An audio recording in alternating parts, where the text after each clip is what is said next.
What's up, guys? Welcome to your 115th Android tutorial where we're going to set up a few methods for a class, and we're also going to set up this onUpgrade method, because again, if our database has already been created, it's going to call this onUpgrade method instead of our onCreate. And basically all this method's going to do is, if the table exists, we're going to drop it and then we're going to call the onCreate method. So again, we're getting passed in a database, a SQLite database. So we're just going to say db.execute SQL again, and we're going to use the command, pretty simple command called drop table if exists space end quotations, and then we're going to give it our table name, which we called database underscore table.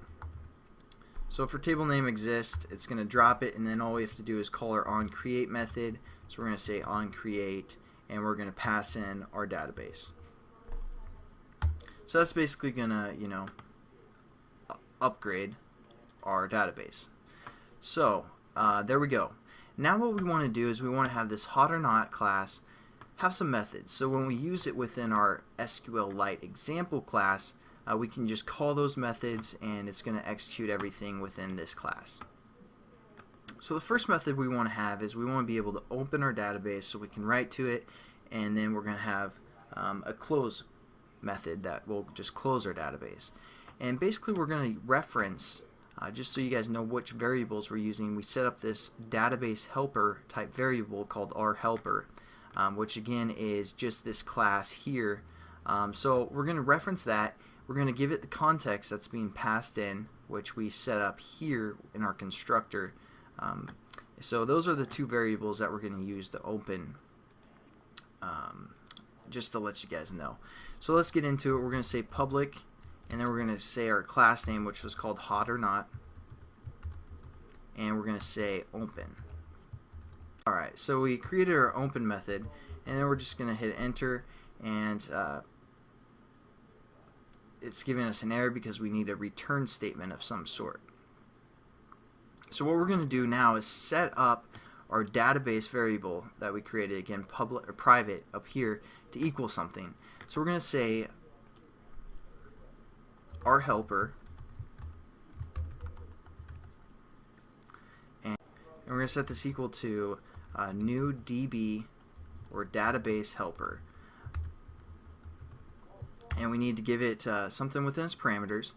Again, as you can see here, our constructor for our database helper class takes in a context. So we're going to give it the context right here called rContext that we set up within our constructor for our class.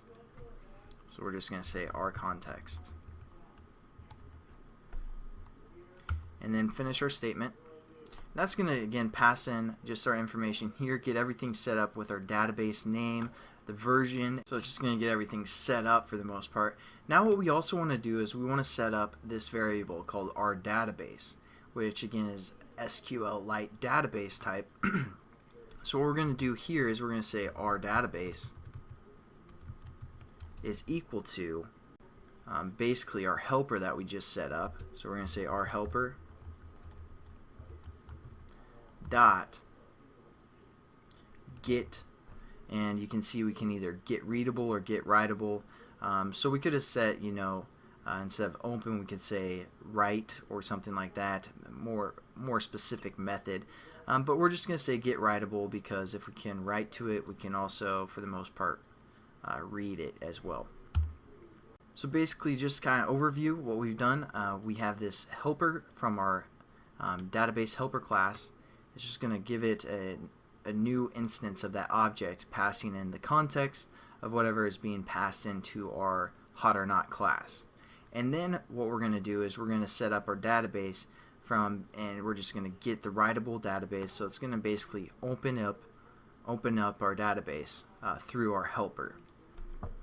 And then all we have to do is we're going to give it a return statement of this.